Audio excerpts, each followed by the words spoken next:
last flight, truly last flight of the Space Shuttle Discovery.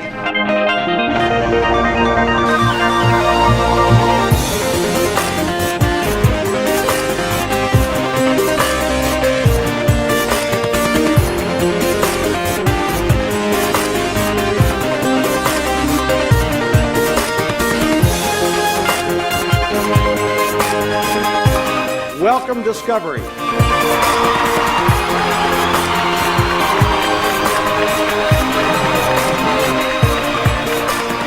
This activity is taking place near Dulles International Airport in Virginia at the Stephen F. Udvar-Hazy Center.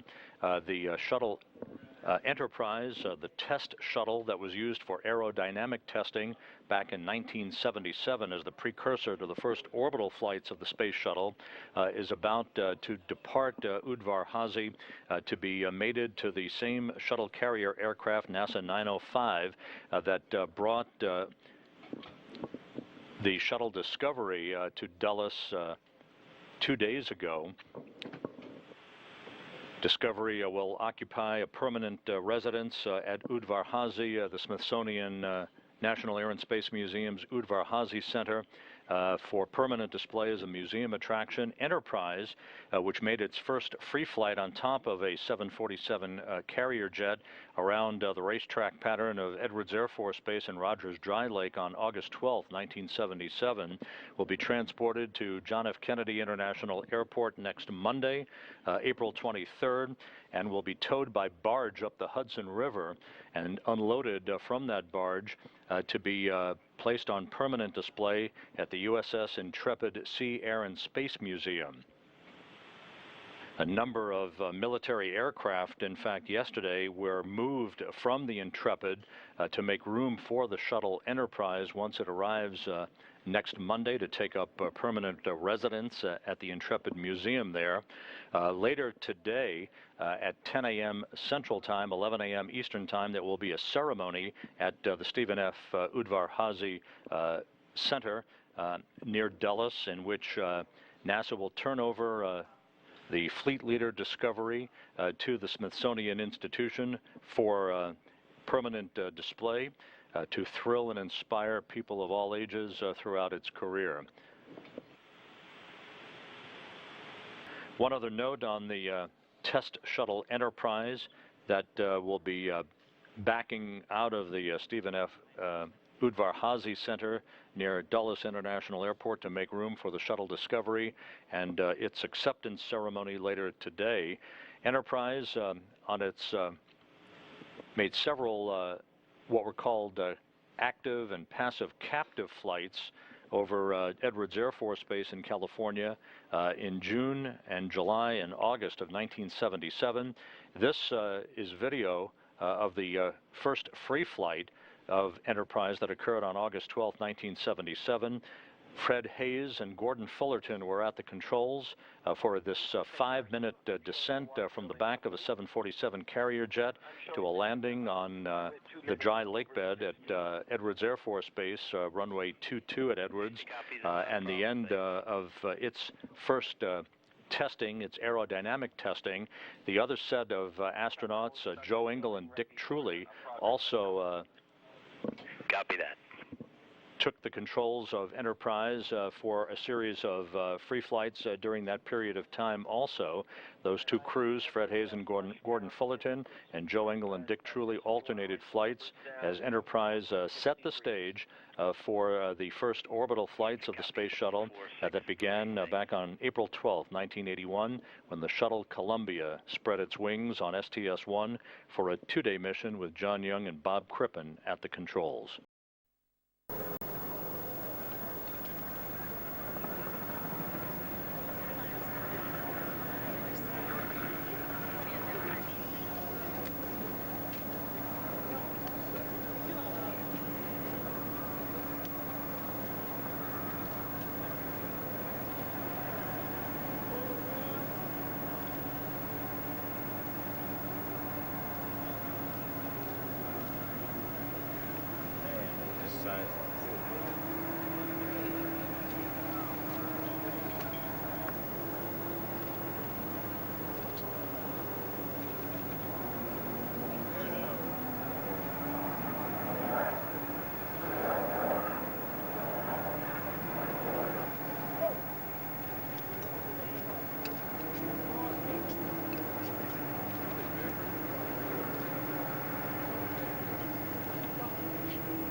my brother.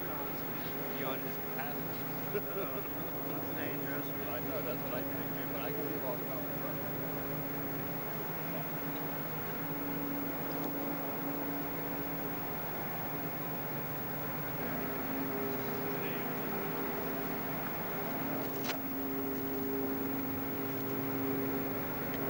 Somebody's got the speedotrons on.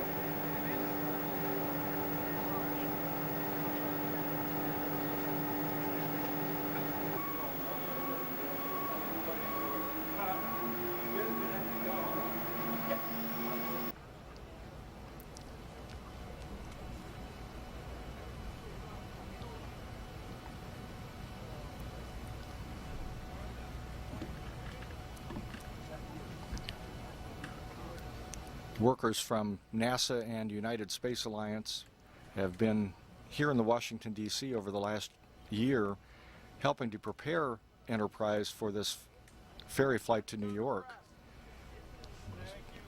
ensuring that it has the structural integrity to withstand a ferry flight atop the shuttle carrier aircraft, which is a modified Boeing 747. She checked out fine and has been certified for the flight.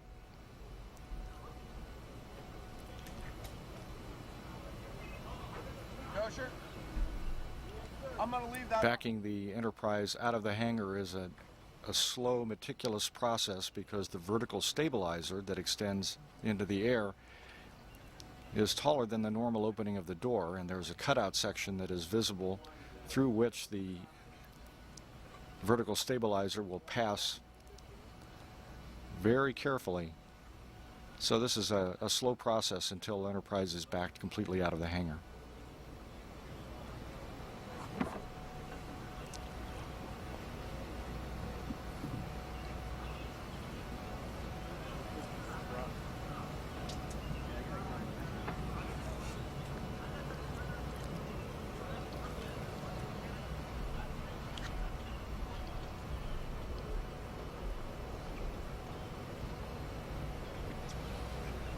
While Enterprise never flew in space,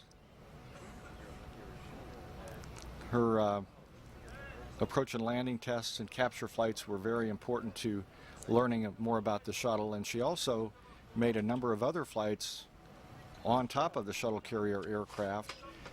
During May and June of 1983, Enterprise was ferried to the Paris, France air show, as well as to Germany, Italy, England, and Canada, and then was returned to the Dryden Flight Research Facility.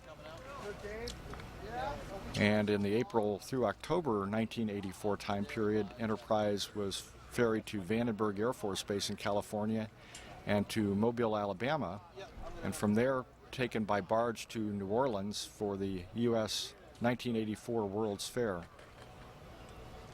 Yes, we're going to, that's next on my list. Much better, and that is next on my list.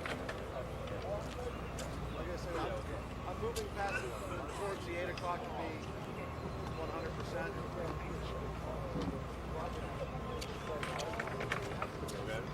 All right. It'll be a separate headset. Right.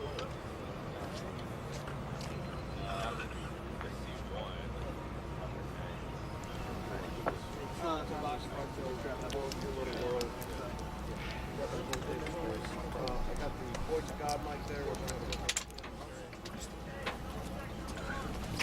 Okay.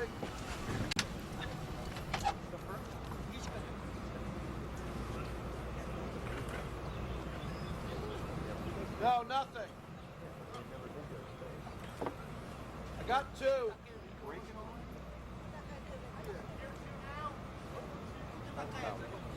Testing 1, 2, 3. Especially slow to make sure it has a...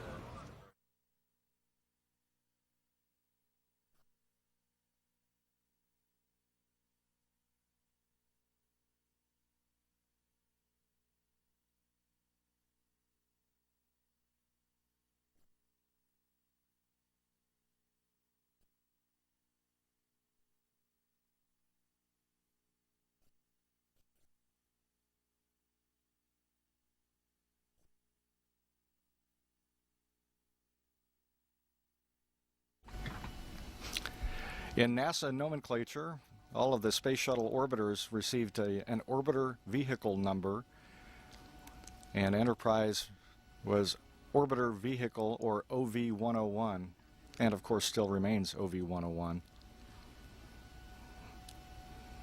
And as all of the shuttles were constructed and built and turned over to NASA, they also came with a title, similar to a car title, but slightly more expensive. Space Shuttle Discovery, which also is here on the ground in the Washington, D.C. area, is OV-103.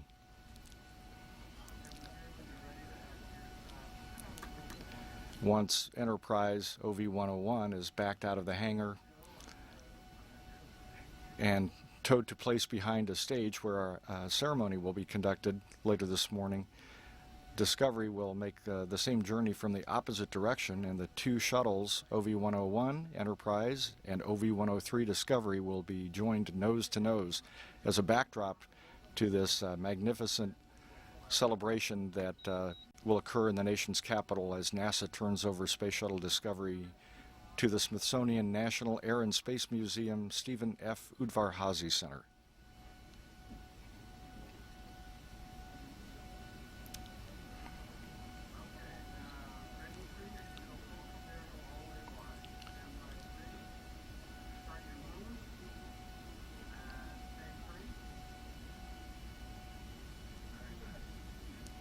And here we see the setting for the celebration that will occur later today. Welcome, Discovery. The crew of the National Air and Space Museum has worked hard to plan an event that will be memorable for all those in attendance and all those watching on NASA television.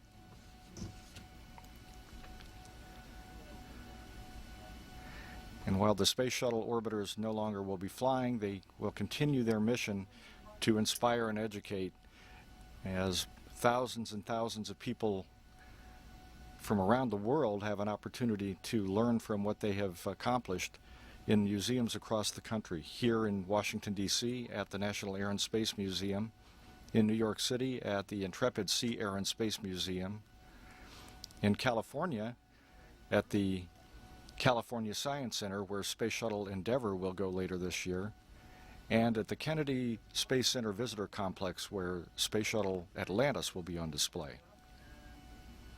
Once again, Enterprise will be making her way to New York City to the Intrepid Sea, Air and Space Museum within the next several days, weather permitting.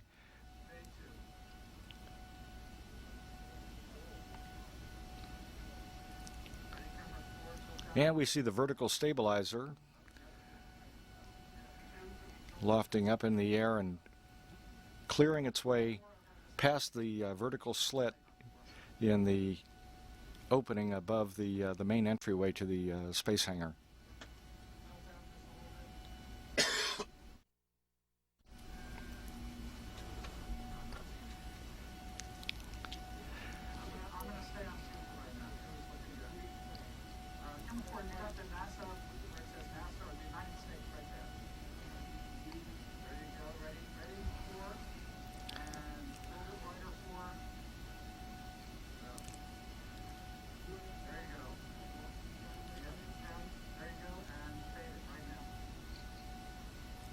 A proud moment as the American flag and clearly marked the United States Space Shuttle Enterprise exits the hangar at the National Air and Space Museum Udvar-Hazy Center, where she has been on display for many years, making way for Space Shuttle Discovery.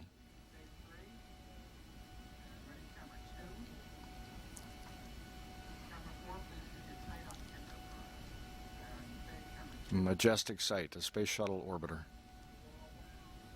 The main landing gear are rolling back.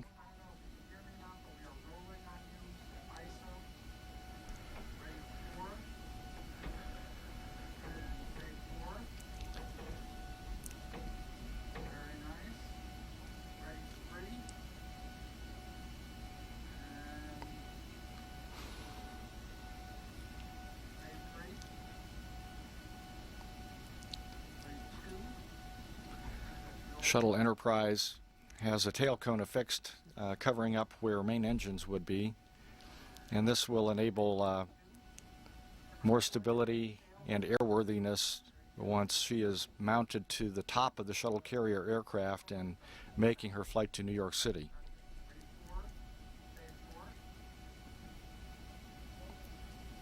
There we see the tail cone.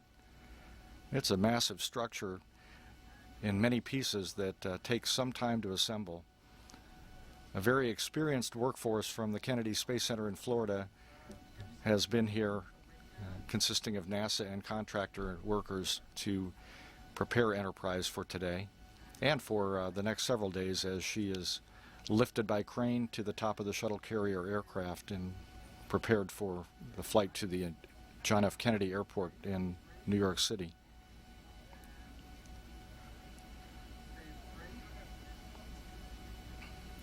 A beautiful view head-on of Enterprise as she has completed backing out of the hangar and will begin to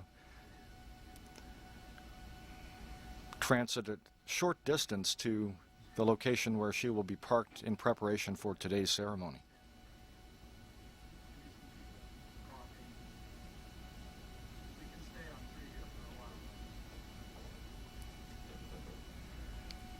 Once again, this massive aircraft that weighs in the vicinity of 160 to 175,000 pounds is able to be moved with a tug, a commercial tug that would be the same you would find at any airport across America.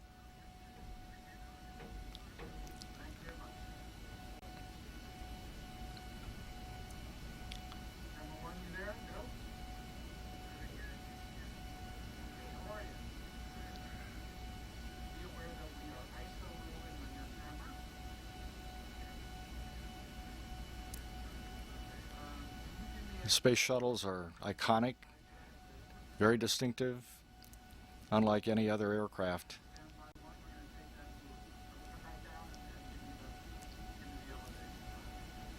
And they all have stories to tell, and those stories will be told in the museums where they will be located following their retirement.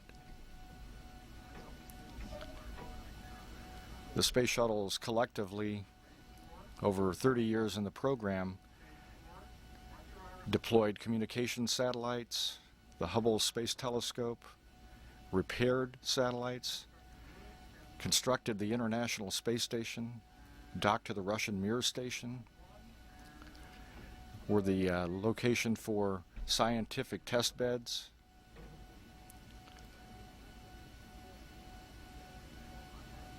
and helped the United States maintain its leadership in space. A leadership role that continues as NASA turns to the future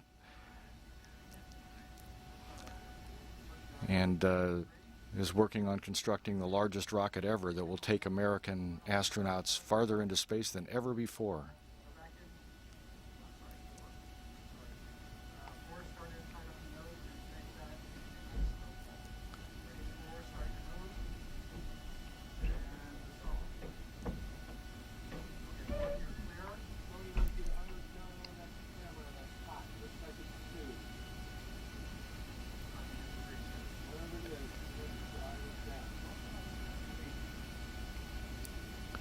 Space Shuttle Enterprise, Orbiter Vehicle 101, making a slow roll to her location here behind the stage at the Udvar Hazy Center.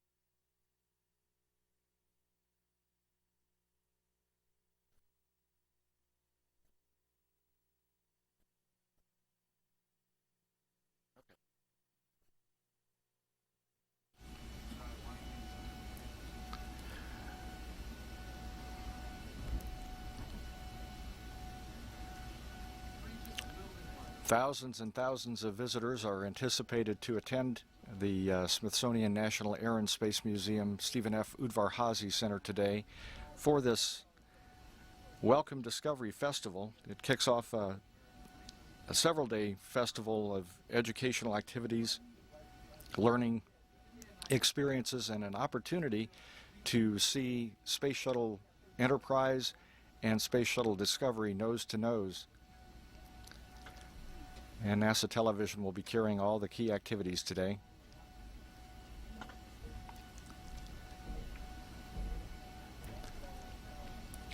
NASA's Associate Administrator for Human Exploration and Operations, William Gerstenmaier, will be on NASA television between 10:30 and 11 today, talking about his experiences in the Space Shuttle program and working with and managing many of the aspects of the shuttle program.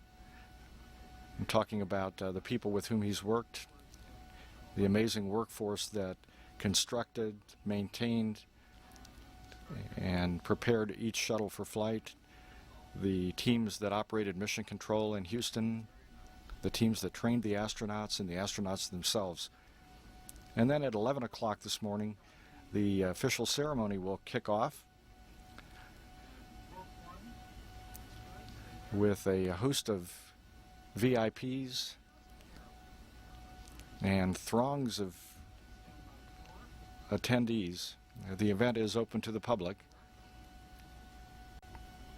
and once again will be carried live on NASA television. Looking at the windows close up on Space Shuttle Enterprise.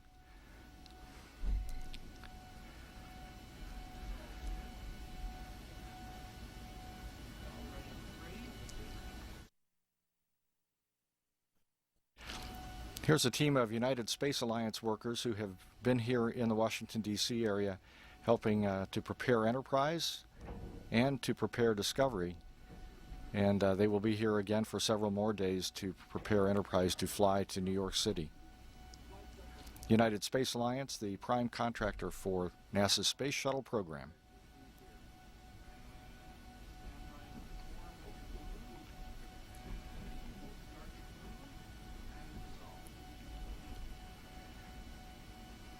This is the vertical stabilizer.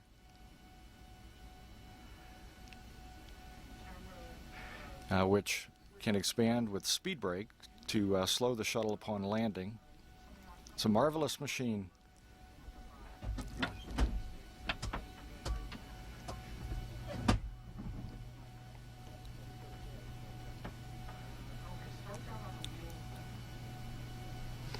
The Space Shuttle is the first ever reusable spacecraft, and when it was in flight prior to its retirement last year, virtually all elements were reusable except for the external tank, the large orange structure that contained the liquid propellant that fed the shuttle's main engines. Both the shuttle orbiter itself and the solid rocket boosters, the twin boosters attached to the sides of the external tank, were recovered and reused for every flight. There were 135 Space Shuttle missions.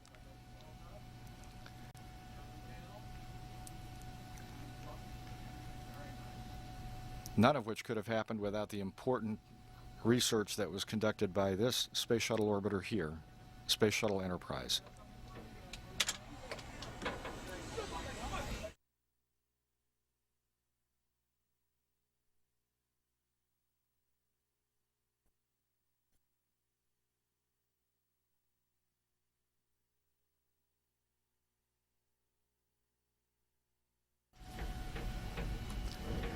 Here comes Enterprise passing the Welcome Discovery sign, a prelude to the two orbiters nose to nose.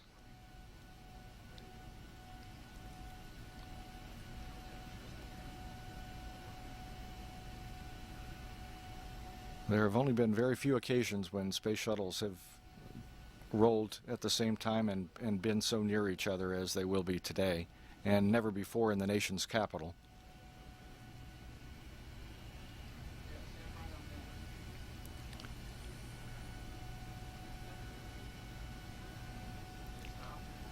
The two shuttles will remain nose to nose until about 4 p.m. when Enterprise will back up, Discovery will roll into its hangar for permanent display, and Enterprise will make its way to Dulles International Airport in preparation to be lifted to the shuttle carrier aircraft and sent to its new home at the Intrepid Sea, Air, and Space Museum in New York.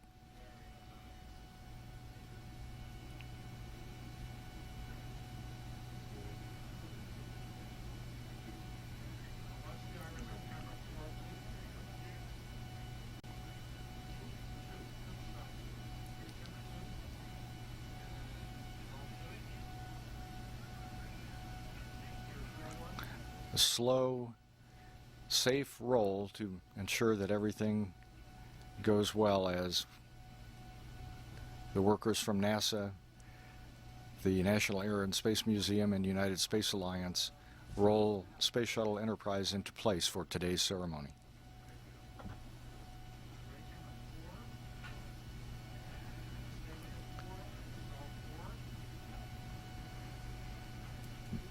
A beautiful sight in the early morning sunshine in Washington, D.C. as Enterprise is lit up, having seen the light of day for the first time in many, many years.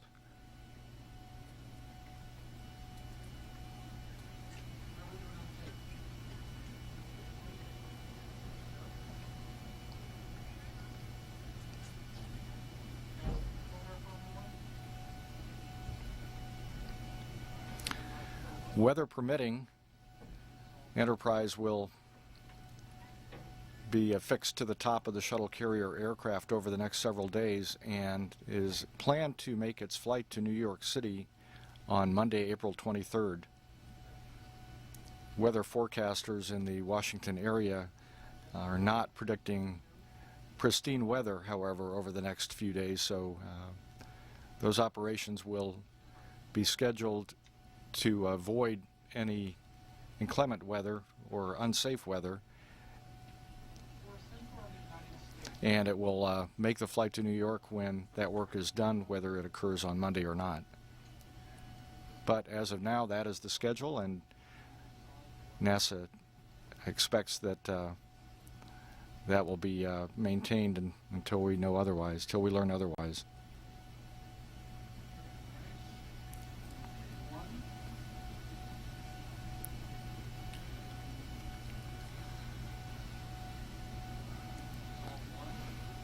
Enterprise, again, was the very first space shuttle, followed by Columbia, Challenger, Discovery, Atlantis, and Endeavour.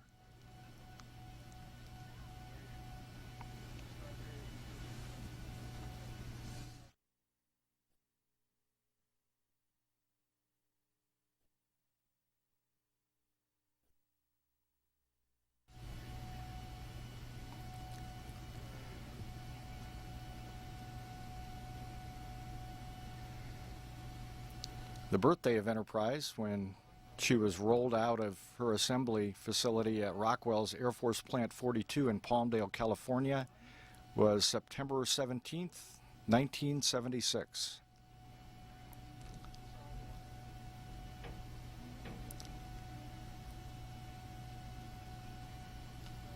The 9-month-long approach and landing test program was conducted from February through November 1977 at the Dryden Flight Research Facility, and it demonstrated that the orbiter could fly in the atmosphere and land like an airplane, except without power. It was a large glider. Some were not confident in its aerodynamic capabilities, but it proved itself on several occasions and set the stage for moving ahead with the Space Shuttle program and what was to become the first ever launch on April 12th, 1981.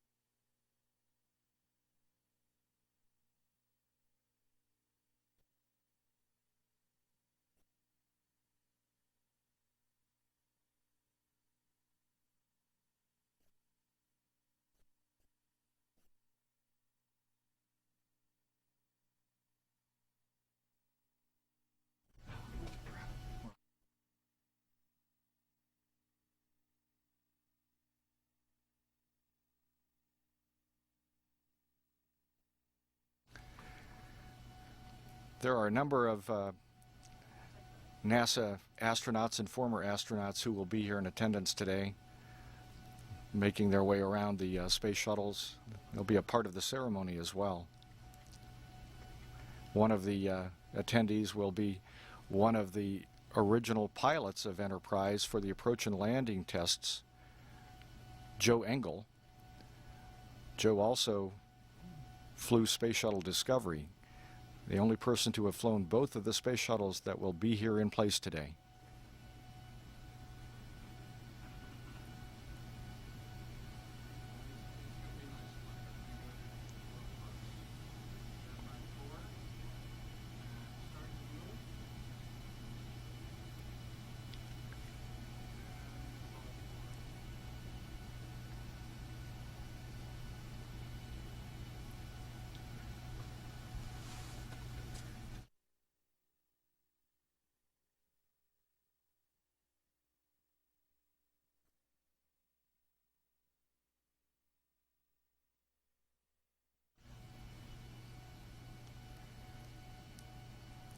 And Space Shuttle Enterprise is positioned for today's Welcome Discovery ceremony. Enterprise will be greeting her sister ship nose to nose for a ceremony that will be carried live on NASA television at 11 a.m. Eastern Time.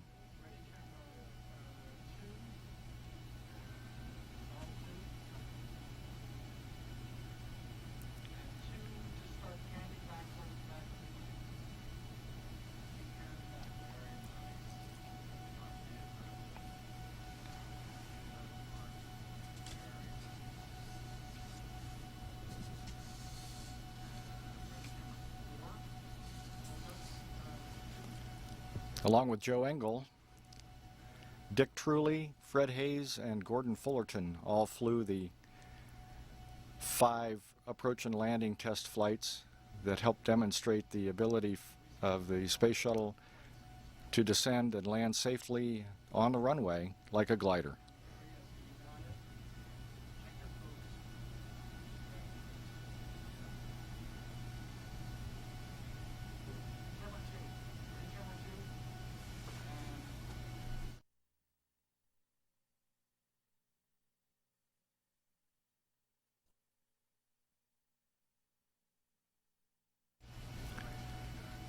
A number of dignitaries and guests will be in attendance today.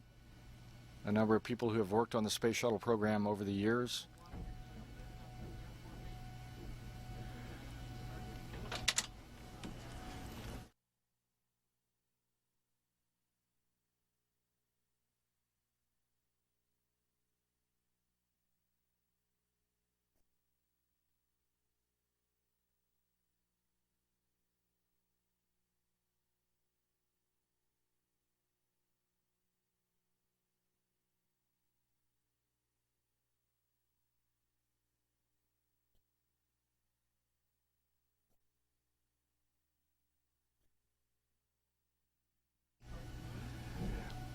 Astronauts typically are seen wearing their blue flight jackets or blue flight suits. And we have seen this morning one person already around the aircraft, and that was Joe Engel, one of the original pilots for the approach and landing tests.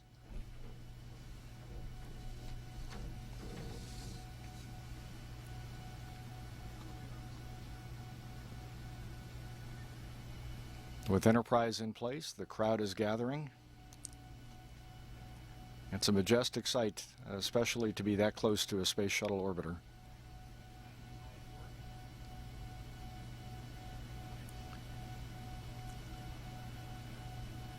It's hard to get a true grasp of the size of the ship unless you are privileged enough to be close to it. And it is amazing to realize that the space shuttle is launched vertically like a rocket, maneuvered meticulously through space, docked with other spacecraft while both the shuttle and those spacecraft were traveling at 17,500 miles an hour, and then performed a braking burn to deorbit and within an hour back on the ground, having descended and slowed down from 17,500 miles an hour to 0 right on the center line of a runway. An amazing spaceship, an amazing accomplishment of American ingenuity, one that will be carried on with the next generation of spacecraft.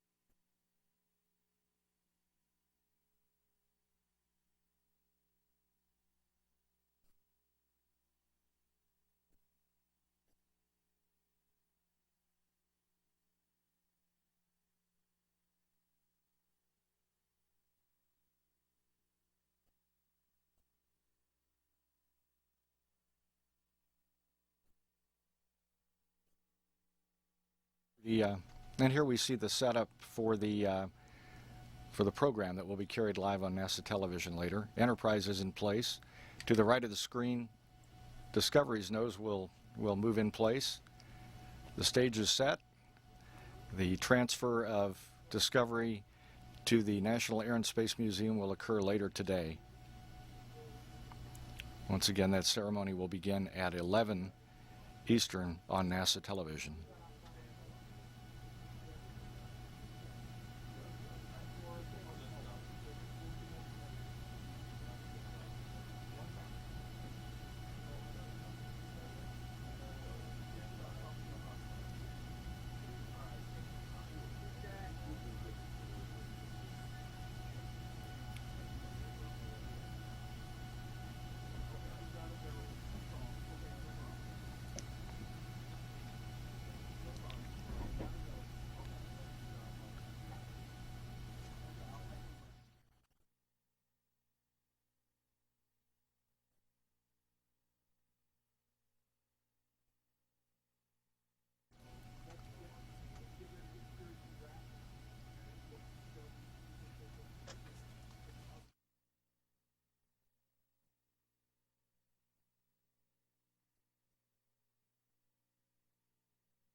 So with Space Shuttle Enterprise, the very first space shuttle ever built and the first to fly in the atmosphere, in place for our ceremony today, and with Space Shuttle Discovery having been removed from the shuttle carrier aircraft and put on its landing gear for the final time at 4:30 a.m. today, Discovery will be rolled into place, nose to nose with Enterprise, and NASA television will be back with live coverage of today's Welcome Discovery ceremony, live from the Smithsonian National Air and Space Museum Stephen F. Udvar-Hazy Center at 11 a.m. Eastern Time.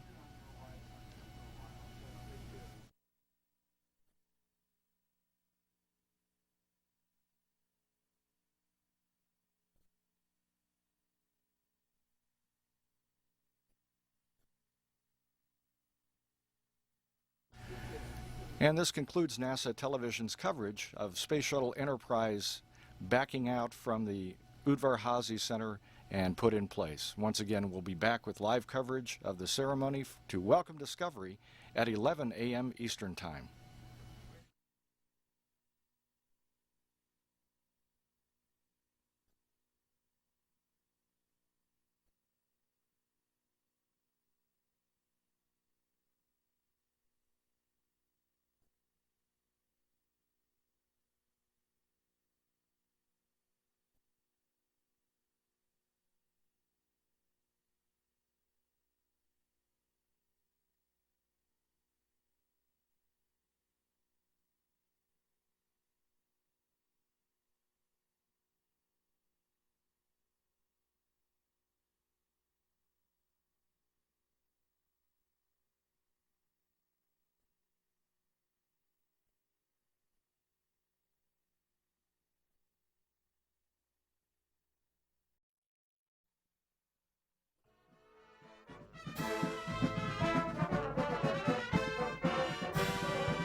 Good morning, everyone.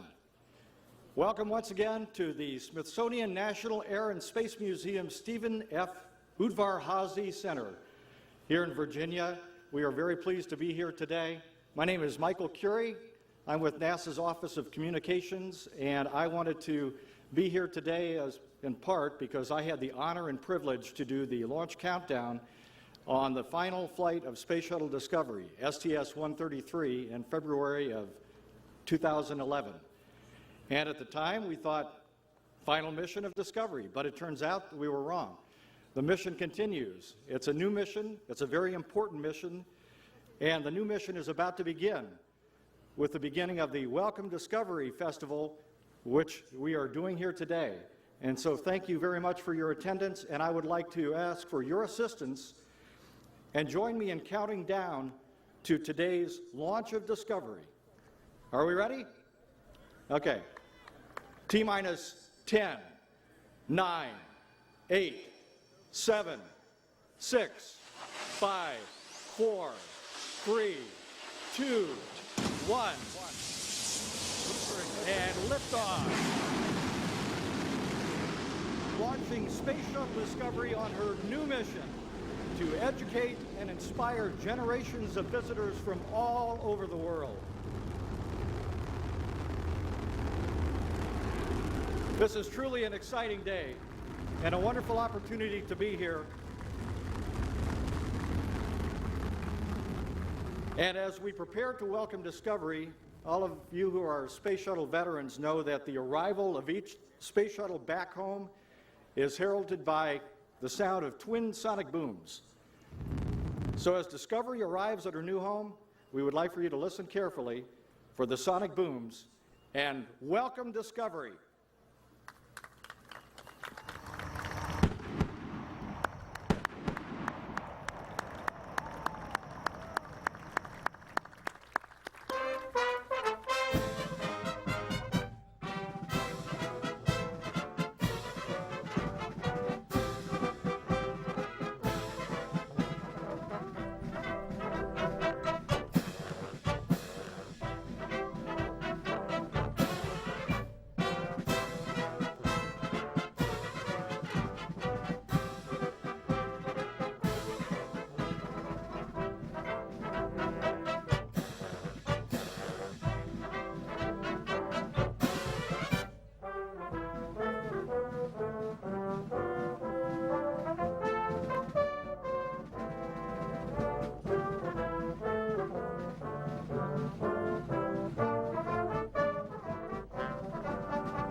got some, right?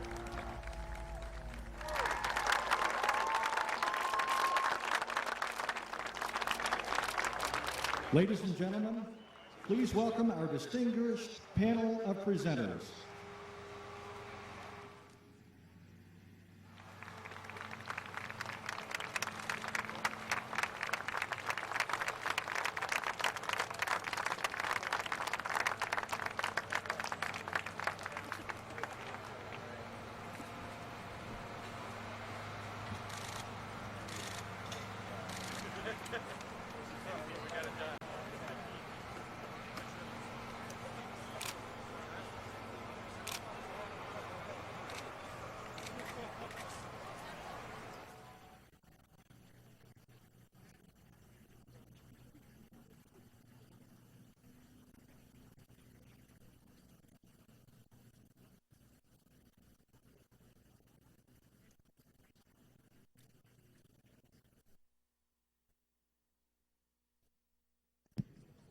Ladies and gentlemen, please rise for the presentation of the colors and the singing of our national anthem by Miss Denise Graves.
Oh, say, can you see by the dawn's early light what so proudly we hailed at the twilight's last gleaming, whose broad stripes and bright stars through the perilous fight o'er the ramparts we watched were so gallantly streaming.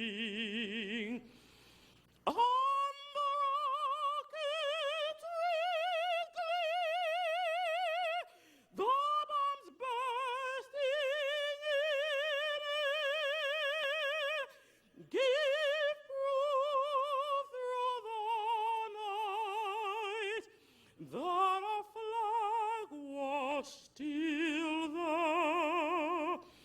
Oh, see, does that star-spangled banner yet wave o'er the land of the free and the home of the brave?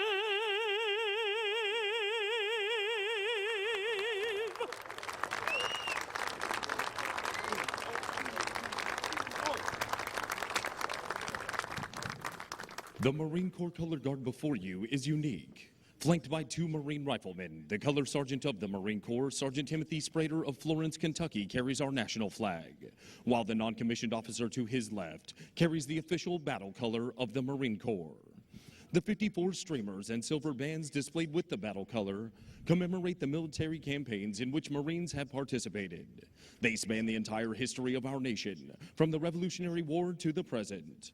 Decorated with palms, oak leaf clusters, and stars, they represent over 400 awards and campaigns of the United States Marines. It is the privilege of Marine Barracks, Washington, D.C., the oldest post of the Corps, to be entrusted with the custody of this battle color.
Ladies and gentlemen, please be seated.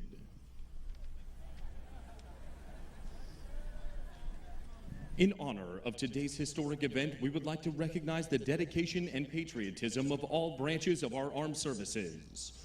Once your service song is played, please feel free to stand and be recognized. We are proud to present Armed Forces Salute.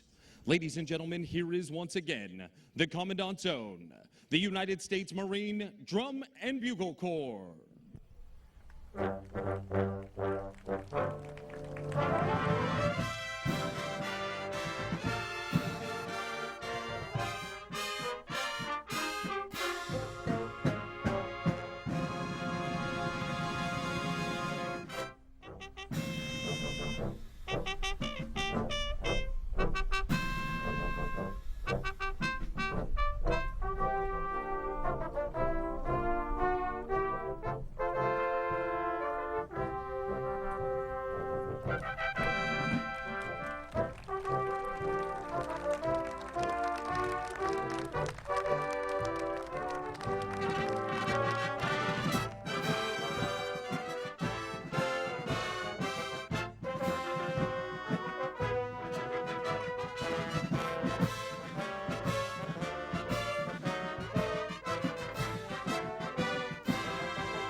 Ladies and gentlemen, the Commandant Zone, the United States Marine Drum and Bugle Corps.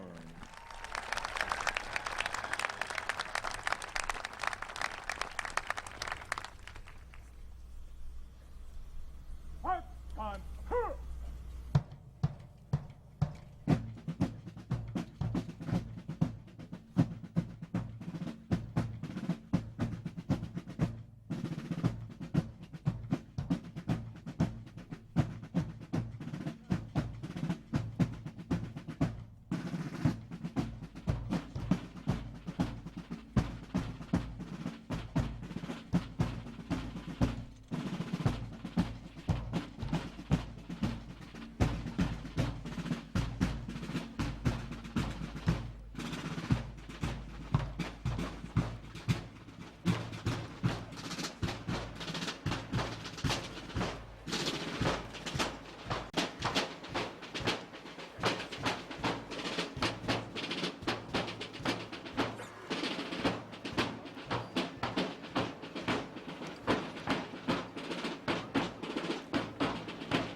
Ladies and gentlemen, please welcome the director of the Smithsonian's National Air and Space Museum, General Jack Daly.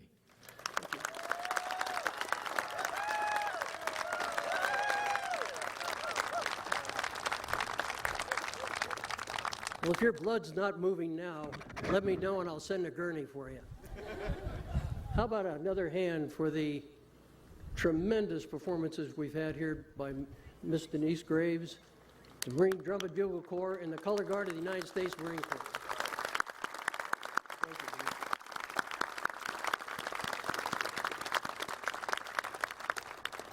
Well, good morning, and it's my honor to welcome you to the Stephen F. Udvar-Hazy Center. We're going to say that a lot today because we want you to learn how to pronounce it. This is the most mispronounced name of any Smithsonian facility.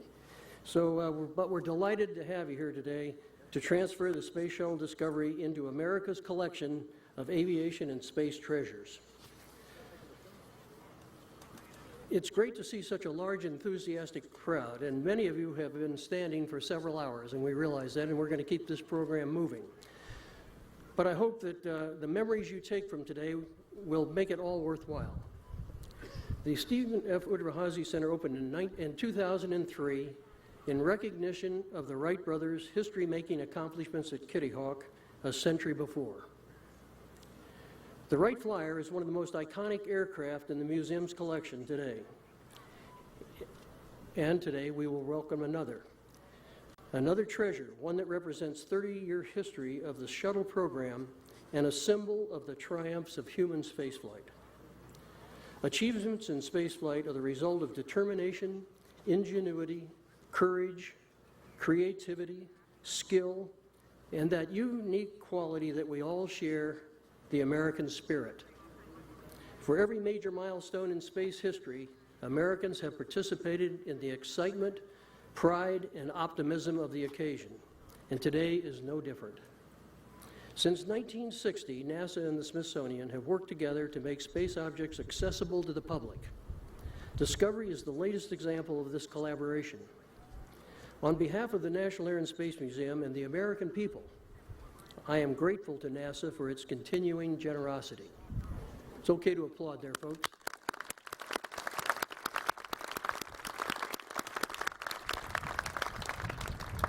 Without private support, the museum would not be able to present exhibitions and programs. Today's ceremony was made possible through the generous support of the Boeing Company and Lockheed Martin Corporation. Another opportunity.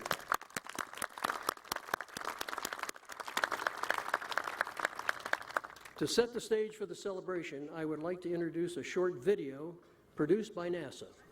Please turn your attention to the screens for Highlights of Discovery.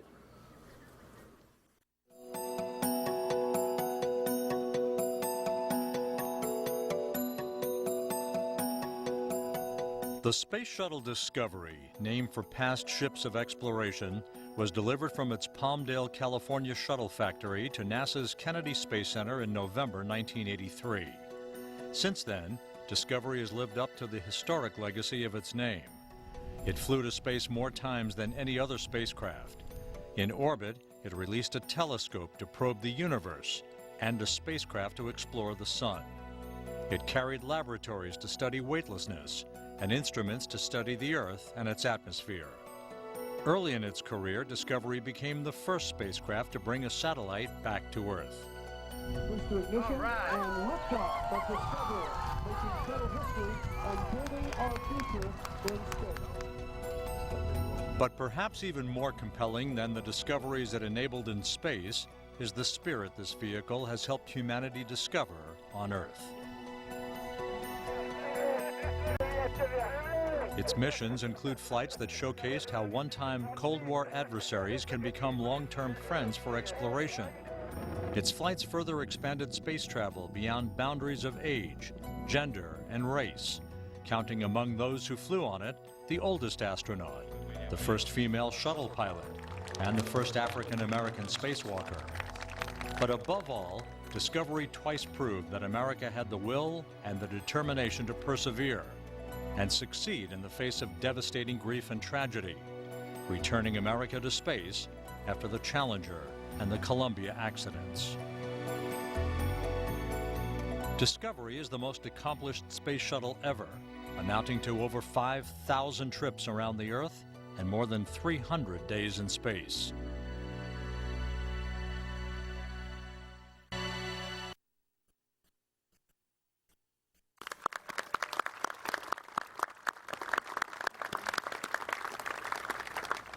Although it is impossible to recognize the thousands of people by name who contributed to Discovery's achievements, we are honored to have 15 of the 32 commanders of Discovery who are here on stage. We have Bo Bobko, whose 1985 mission delivered 2 communications satellites into orbit. Joe Engel, whose crew delivered 3 satellites and retrieved and repaired another. Okay, now if you're going to cheer for one of them, you have to cheer for all of them. You ready? Okay, Mike Coates flew all his missions on Discovery, once as a pilot and twice as commander, and now is director of the Johnson Space Center. Fred Gregory commanded a classified mission. Remember the instructions, guys? I know it's still not. Back up.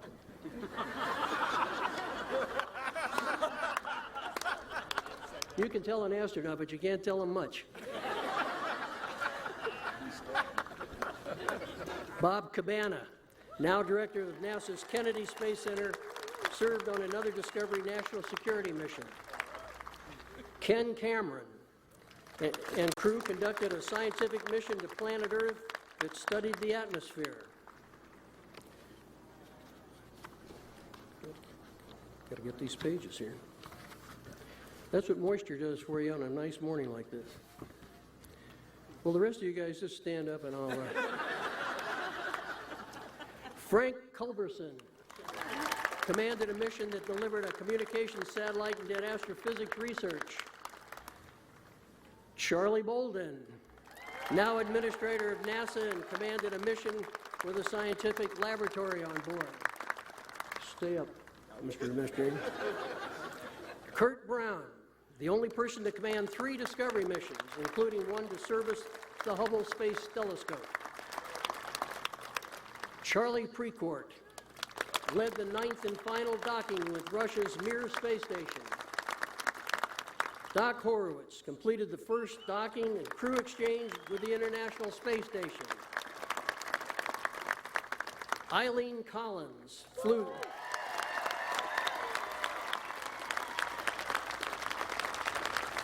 Flew 2 missions on Discovery, first as pilot and then as return-to-flight commander to the space station.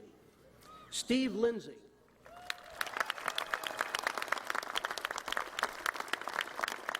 who commanded Discovery twice on missions to the space station and brought it home from its final unassisted flight. Get it? Work on that one. C.J. Sturko and crew delivered a massive amount of equipment to the space station. Alan Poindexter and crew on the space station became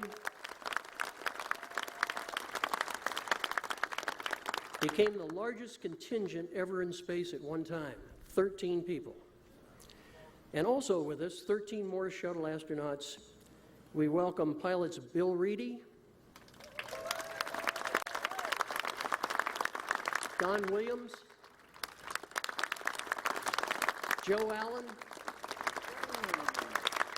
Chris Ferguson, Patrick Forrester, John Grunsfeld, Tom Jones, Janet Kambandi, Leland Melvin, Paolo Nespoli,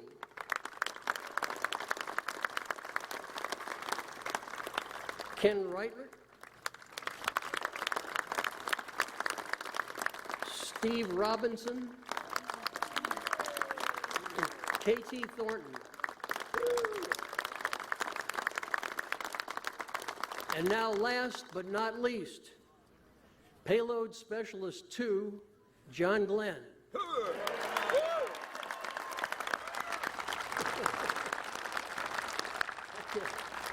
Okay, seats. This is one of the greatest gatherings of astronauts probably in the history of NASA.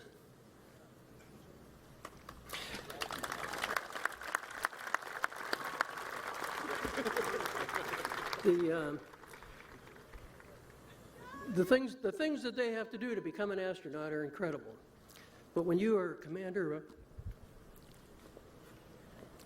this is taller than I thought it was going to be. When you're a commander, you're the top of the bunch. And we are here, we've seen today, but this is only a handful of the incredible people in NASA who are risking their lives every day in space and developing new capabilities to get there. It's just, you're experiencing something you won't, it's not only these airplanes, you're not going to see this again either. Now I'm going to get on something I know something about here. 2012 is the 100th anniversary of Marine Corps aviation. You're going to see, and we're going to celebrate that here this entire year, and you'll see threads of it as evidenced by the Marine Gentleman Bugle Corps, and you're going to see more of it right now, because prior to becoming an astronaut and traveling in into orbit 4 times, he was a distinguished aviator who served in the Marine Corps for 35 years. And it's my pleasure to introduce the Administrator of the National Air and Space Administration, Major General USMC retired, Charlie Bolden. Thank you. Can I leave that? Thank you all very much. General Daly, thank you very much for that kind introduction. Secretary Clough, Senator Glenn, Ms. Cordova, and of course to my amazing colleagues who flew this incredible machine and others in the shuttle fleet. Thank you so much for the accomplishments you've given to our country. And let me take a moment. There's a group of people standing to my left, your right, that have on these, see the lady waving the flag. For those of you in the back, you may not see it, but they'll put it up on the screen, hopefully. They're wearing these iridescent green safety jackets and stuff. They're a part of the incredible crew of people who make it possible for us to do what we do. They represent United Space Alliance, Boeing, Lockheed, you know, you name it. It's the entire NASA family, so please give them a hand.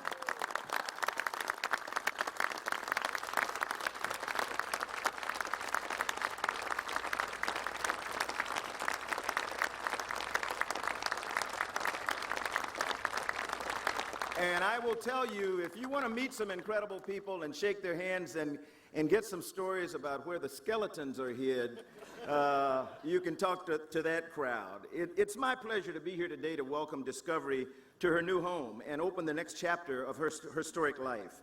I welcome all of you here today to share in the accomplishments of Discovery and the fleet of which she was a part, as we look forward to the future which she has led us. The Space Shuttle program gave this country many firsts and many proud moments. It drew this nation together in times of tragedy and triumph.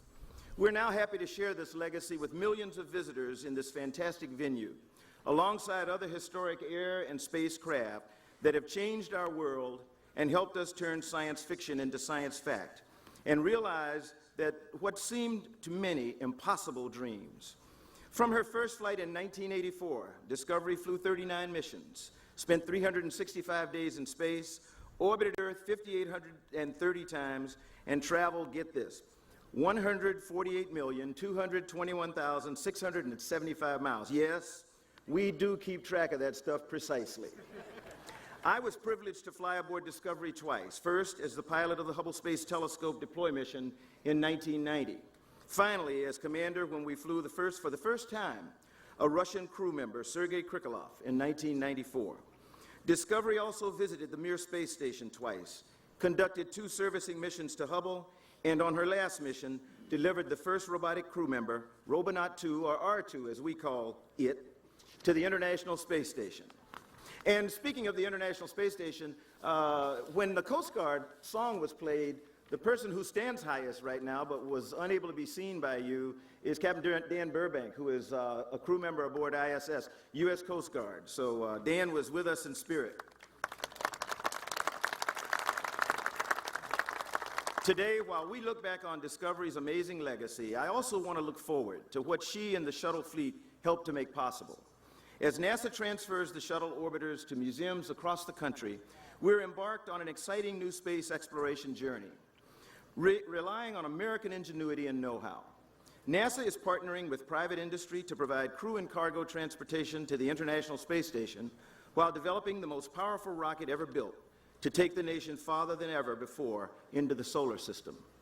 The shuttles were extraordinary vehicles, and throughout their lives, we constantly learn from them and refine them, making them safer and more capable with each flight. What we learned will be applied to the next generation of space transportation systems.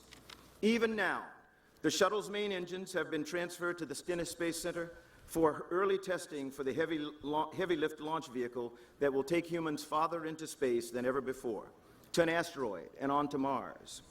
The shuttles demonstrated that access to low Earth orbit was something we could accomplish regularly, although I won't say routinely, because every time humans set off for space, leave the planet, think about it, leave the planet, and that's what's significant about being here with this vehicle behind me.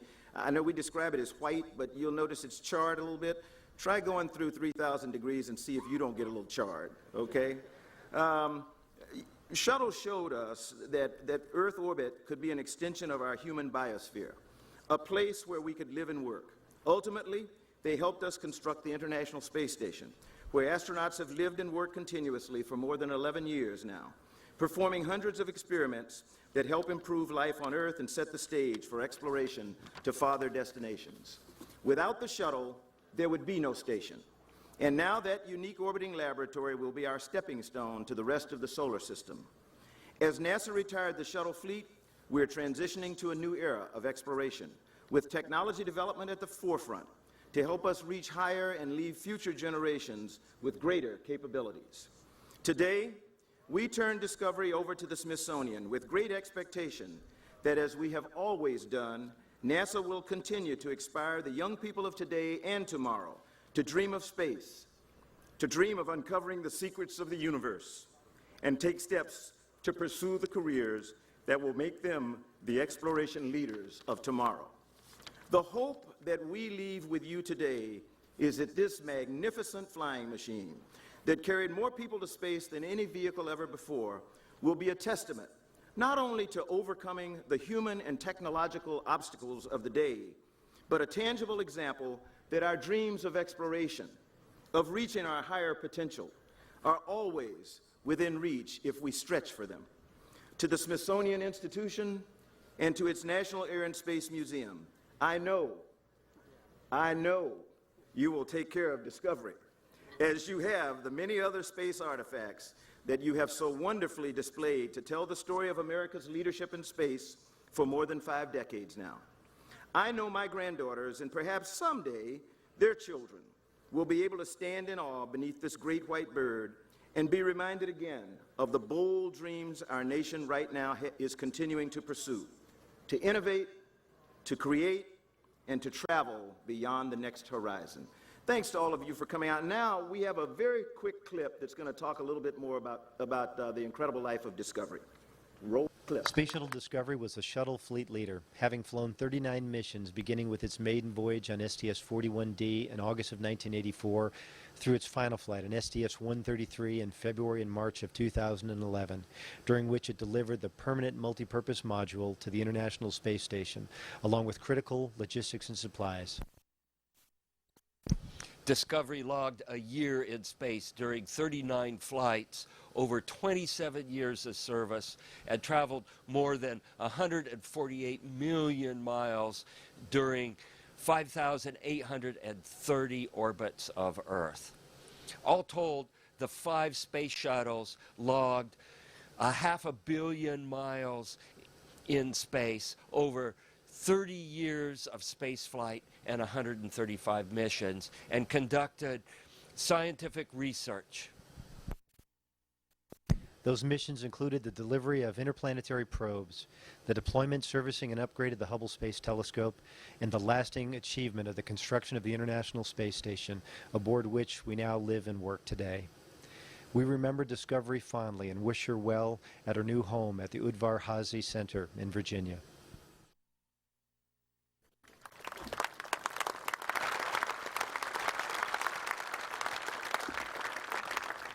Thank you, General Bolden.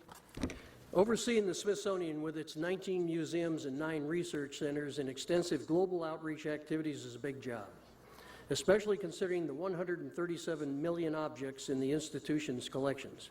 NASA's not the only one that can use numbers. But when it comes to adding another important artifact to the national collection, the Secretary is an enthusiastic supporter, and it's my honor to introduce the Secretary of the Smithsonian Institution, Dr. Wayne Clough. Thank you. Thank you. Good morning. Thank you very much. It's a pleasure to be here. Now you know why I have one of the best jobs in the world. I even have a general who reports to me. I noticed he didn't choke up, though, when he was introducing me to work on it. But under Jack's leadership, both the Museum on the Mall and the museum here on the Dulles Airport grounds are 2 of the most magnificent museums in the Smithsonian orbit group. And so we are so proud of Jack and his staff. Let's give them a big hand.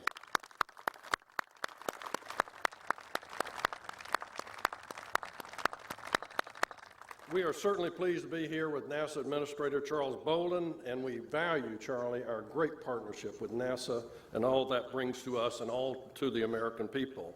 I'm proud to be here with our Smithsonian Regents Chair, Dr. France Cordova, and many members of the board. I'd like to ask the members of the Board of the Regents who are here to stand up, please.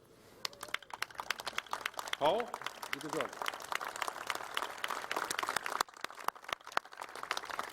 And of course, it's always an honor to see our friend, Senator John Glenn, who is certainly a supporter of the Smithsonian and a legendary pioneer of space travel.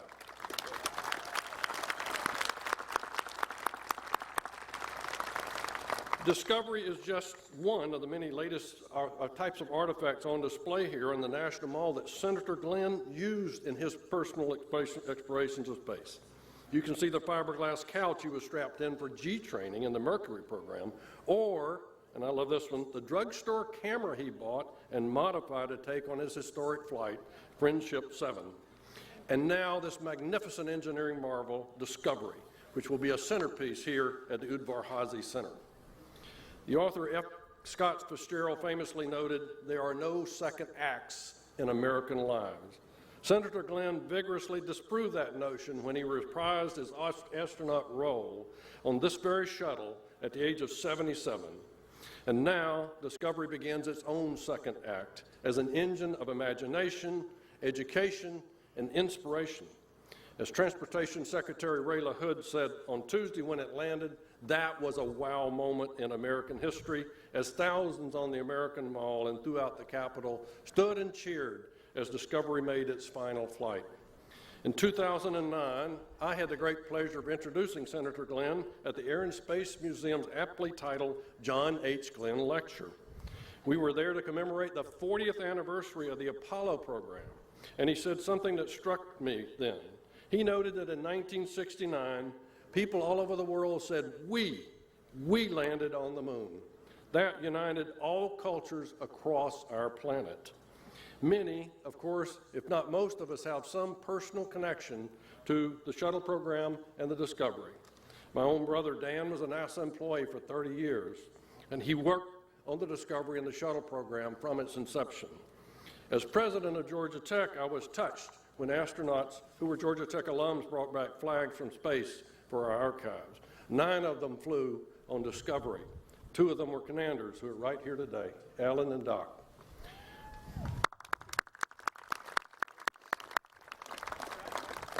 Discovery and all of the space shuttles also excelled at bridging cultures. The American shuttle astronauts represented the full spectrum of our diverse society, and they worked alongside counterparts from Russia, Europe, Japan, and Canada on the International Space Station.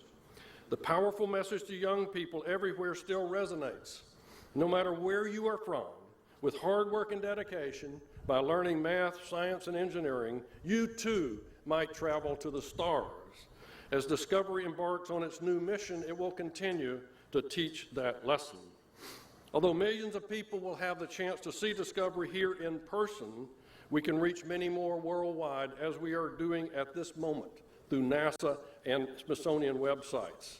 All this week, people are sharing their Discovery photos, comments, and videos using Flickr, Twitter, Facebook, and YouTube. And on Tuesday, participants were able to use something called Instagram to spot the shuttle. And the results in 24 hours were just remarkable. 3,000 tweets about Spot the Shuttle generated 10 million people talking about the landing of the Discovery. Amazing. The tweet-ups have helped us and NASA bring our science and our educational programs to the people of the world. We are especially excited about the Discovery's potential to help and reach students and inspire young people everywhere. Young people in the audience today, we're glad you're with us today. They will grow up to be the next engineers and scientists to build the next great advanced spacecraft. Our scientists who discover a hospitable world as scientists at the Smithsonian Astrophysical Observatory today represent the best of that. Maybe one of our young visitors will even be the first astronaut to set foot on such a planet in a distant universe. Discovery is not simply a reminder of the power of human ingenuity to solve great problems. It is a challenge to heed the wisdom of Apollo 8 Commander Frank Borman, who observed, exploration is really the essence of the American spirit. Let Discovery rekindle that spirit so we remember what we did before and that we can do again. Thank you.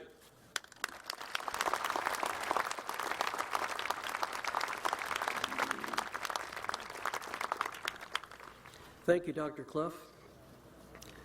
Our next speaker is himself an American icon. At 90 years of age, he has served our country in many capacities and has contributed to the space program in many ways. In November, he received the highest civilian award bestowed by Congress, the Congressional Gold Medal for his pioneering contributions to space exploration. It is my great privilege to introduce another Marine aviator who made his historic first flight to orbit in 1962 and returned to space aboard Discovery 36 years later. Ladies and gentlemen, please welcome Senator John Glenn.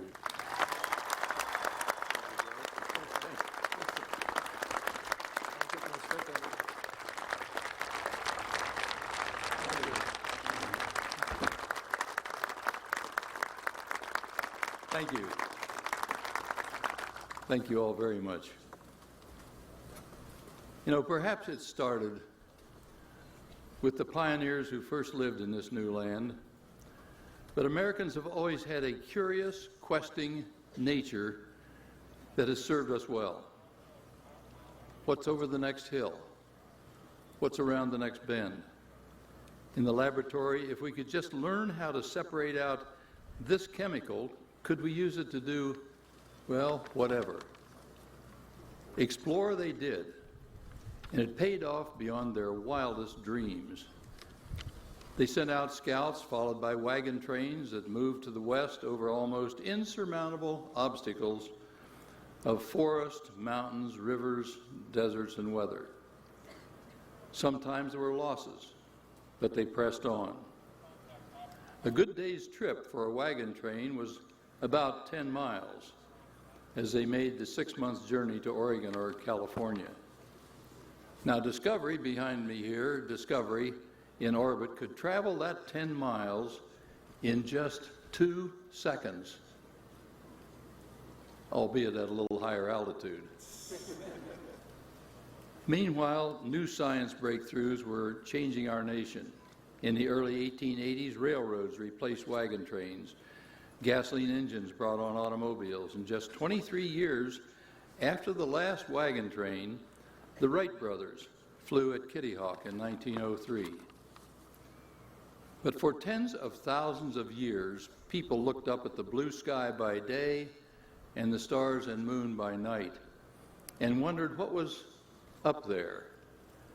Could we ever go up there? What would we do if we could go up there?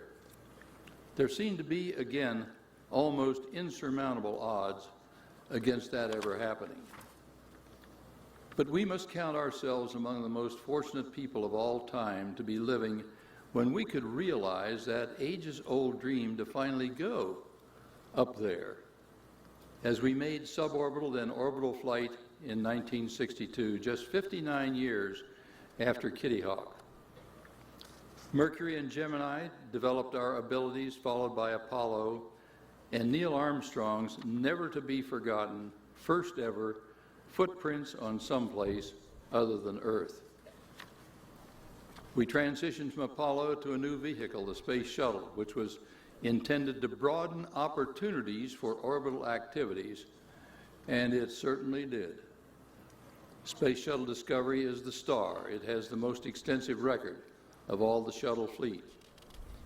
Its 39 missions included a whole bunch of things, but it became a science platform for 9 flights, a satellite launcher for 12 flights, a telescope repair station, which Charlie already mentioned, and he was the commander of putting it up there on Discovery, that has literally rewritten the astronomy books for all time, and also served as a plain, flat-out truck.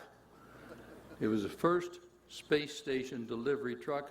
13 flights it made to put together the space station that goes over us even today. Discovery was truly a heavy hauler in construction of the International Space Station, and that station is now doing continuing research with 15 international partners for us in the most unique scientific laboratory ever conceived.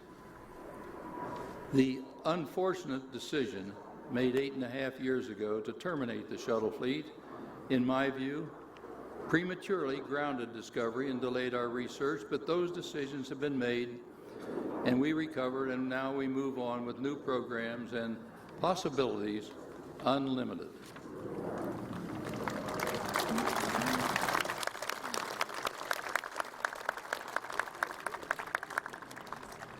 Today we also honor those who made Discovery possible, the scientists, engineers who designed this most complex machine ever built, the technicians and dedicated workforce that kept it not only flight-worthy, but flight excellent through these many years, and the nearly 250 astronauts who flew on Discovery, represented here today by the 15 former Discovery flight commanders. Today, Discovery takes on a new mission, less dynamic perhaps, but nonetheless important. It will be on display not only as a testament to events of our time, but also as an inspiration to future generations. It will be a symbol for our nation of space flight that presents optimism and hope and challenge and leadership and aspiration to explore and to excel. And that's a big mission in its own right. We recently celebrated a 50th anniversary of our first orbital flight. In a speech to Congress following that flight, I closed with a statement that I would repeat today. As our knowledge of the universe in which we live increases, may God grant us the wisdom and guidance to use it wisely. Thank you.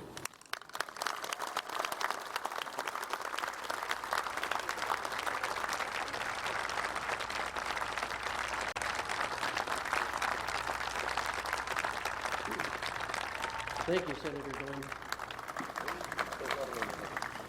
An internationally known astrophysicist and president of Purdue University, our next speaker is also helping to shape the future of the Smithsonian. It's an honor to introduce the chair of the Smithsonian Board of Regents, Dr. France Cordova. France?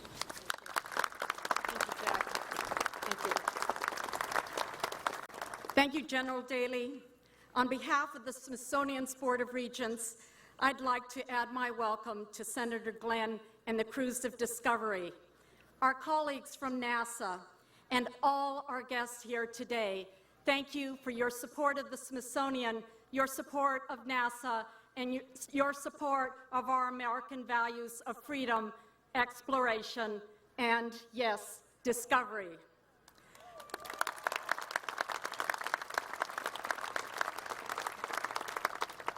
I'd like to also congratulate General Jack Daly and the staff of the National Air and Space Museum on making this historic day possible. I don't know about you all, but I will never forget those two big birds touching each other like that. Wasn't that extraordinary?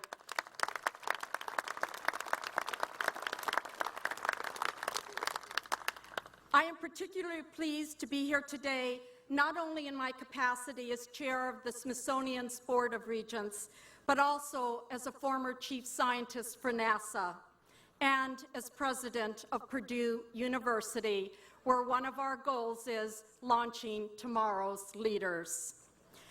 At Purdue, we've had 22 of our alumni go into space, including the first and last astronauts on the moon, and many shuttle astronauts. And I might add, following Senator Glenn's remarks, hundreds of engineers and scientists who have helped ensure that the shuttle program makes a tremendous impact for us all, for knowledge and its communication. Since before Senator Glenn first orbited the Earth in 1962, NASA and the Smithsonian have recognized the need to preserve and make accessible artifacts that can best tell the story of America in space. As a result of that over 50-year partnership, millions of Americans annually visit the National Air and Space Museum, including this, the Udvar Hazy Center, to learn about and be inspired by the thousands of historic objects NASA has entrusted to the Smithsonian's care. Some of the objects are iconic: the Apollo 11 Command Module, Columbia, and Senator Glenn's Mercury Friendship 7. Others may be less so: parachutes, tools, engine parts. But all of them help us understand the unique place that the space program holds in our imagination. Before Discovery can officially join them in the national collection, we have a little bit of paperwork to complete. The agreement transferring Discovery from NASA to the Smithsonian. I would now like to ask General Bolden, as the representative of NASA, and Secretary Clough and General Daly, as representatives of the Smithsonian and National Air and Space Museum, to step forward. And Senator Glenn, would you please join them as the signing witness? Make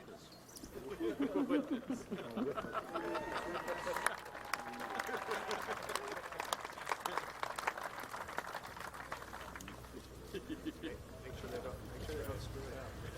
Keep an eye on it.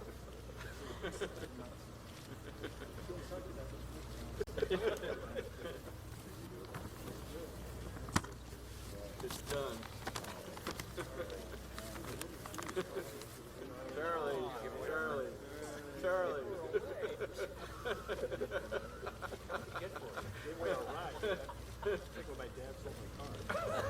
Thank you. The Space Shuttle Discovery is now officially part of the national collections.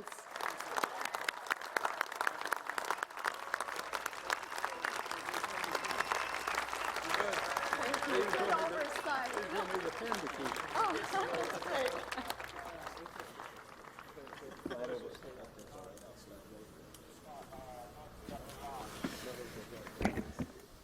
Well, thank you, Dr. Cordo. We appreciate you presiding at this ceremony. You know, you could learn a lesson from today's program. Have you noticed how disrespectful these guys in the back row are? I mean, their boss stands up and they laugh at him. But that's what they are. They are disrespectful, but they are really good. So we're going to let them get away with it one more time. Now, before we end our ceremony, I'd like to recognize all those involved in bringing Discovery here, starting, of course, with Boeing and the Lockheed Martin Corporation. The Washington Dulles Airport is celebrating its 50th anniversary this year. And, of course, without MWA, we couldn't have been here. The Federal Aviation Administration and Department of Homeland Security, which worked in cooperation with NASA to arrange the extraordinary, and I mean extraordinary, shuttle flyover on Tuesday. So, yeah, that's Signature Flight Support and Swissport for tugs and towing. They provided free of charge all of the support for the unloading of the shuttle, the towing to and from, and getting it down here for our ceremony today. So we appreciate that very much.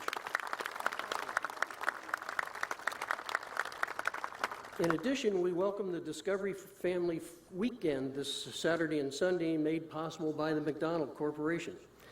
Our official ceremony is about to end, but our Welcome Discovery Festival is just beginning. These two shuttles will remain on display this afternoon till about 4 o'clock. So all of you who have been held back behind those barricades will have a chance to come up, take your family photos, and do anything you want. But there are a couple of rules. We ask that we're going to have some educational programs here on the stage at 1:30, 2:30, and 3:30. So we ask that you can sit in these chairs. You're welcome to do that, but please don't move them. Don't come up on the stage, and leave the chairs when you go. But we want you to feel free to stay here and enjoy the day, because, as we all know, this is this extraordinary opportunity that we have. So our finale for this ceremony are some video scenes that were filmed in the last 3 days, or 2 days actually, and it's Discovery's last trip. So I invite you to enjoy that, and then if you'll stand by, give us a chance just to get organized a little bit here with some of the equipment, and then we'll turn you loose for your photo opportunity. Thank you all for being here today. We appreciate the support that you've given us, not only today, but every day, and we hope to see you out here often as we now introduce the latest in our Treasures of America here at the National Air and Space Museum. Thank you all very much, and good day.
Space Shuttle Discovery is now at the Smithsonian's National Air and Space Museum's Udvar Hazy Center outside Washington, D.C.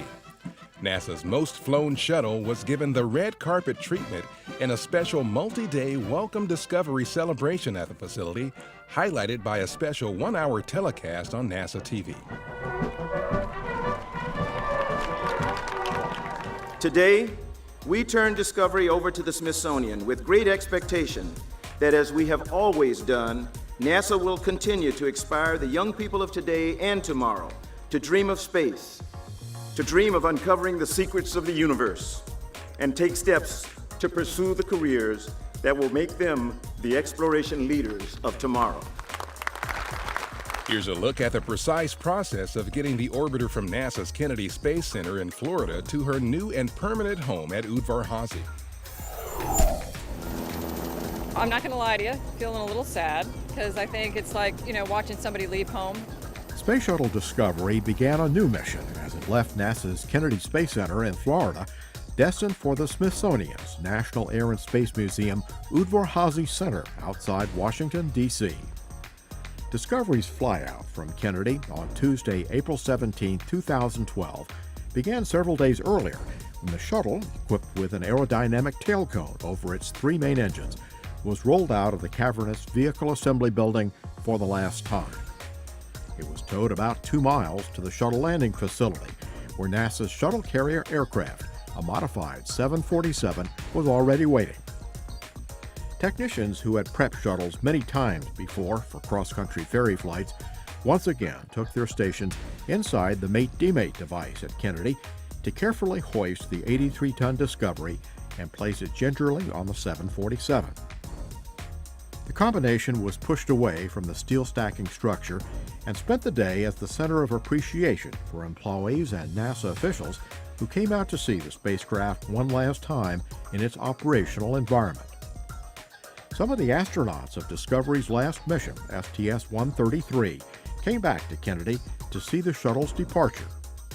This has been Discovery's home for a long time, but I think the Smithsonian's going to take beautiful care of her as well. So I look forward to taking my family up there sometime and seeing her on display. Space shuttles routinely impress people with their performances, and even flying through the air on a 747 inspires a certain gee whiz notion even among astronauts. Once you get over the shock of realizing that it's going away for the last time, you can't not look at it and say, wow, how in the world does that combination still work? How does that fly? We're doing a series of flyovers starting here at Kennedy, and we're doing one in Washington, D.C., and we want to do the best job that we can, so a lot of eyes watching us on this delivery. And the crew of the shuttle carrier aircraft did not disappoint, providing the nation's capital region with inspirational, once-in-a-lifetime views with a series of flyovers, giving young and old one last look at Discovery in flight. The SCA then brought the most prolific space shuttle in history back to Earth with a picture-perfect landing at Dulles International Airport for its induction into the Smithsonian. For NASA, Discovery on display at Udvar Hazy is a shining example of past successes that will help the agency continue to build for the future of space exploration. President Obama has set us on a course that will tap into the innovative spirit that has made this a great nation.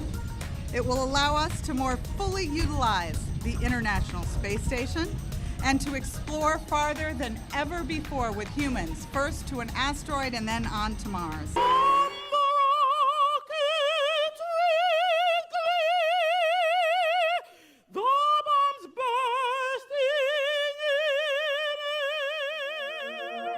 This is one of the greatest gatherings of astronauts probably in the history of NASA. The things that they have to do to become an astronaut are incredible. But when you are a commander of... This is harder than I thought it was going to be. When you're a commander, you're the top of the bunch. And we are here, we're seeing today, but this is only a handful of the incredible people in NASA. To the Smithsonian Institution and to its National Air and Space Museum, I know I know you will take care of Discovery, as you have the many other space artifacts that you have so wonderfully displayed to tell the story of America's leadership in space for more than 5 decades now. Discovery is not simply a reminder of the power of human ingenuity to solve great problems. It is a challenge to heed the wisdom of Apollo 8 Commander Frank Borman, who observed, "Exploration is really the essence of the American spirit." Let Discovery rekindle that spirit so we remember what we did before and that we can do again. Today, Discovery takes on a new mission. Less dynamic, perhaps, but nonetheless important. It will be on display not only as a testament to events of our time, but also as an inspiration to future generations. Our colleagues from NASA and all our guests here today, thank you for your support of the Smithsonian, your support of NASA, and your support of our American values of freedom, exploration, and, yes, discovery.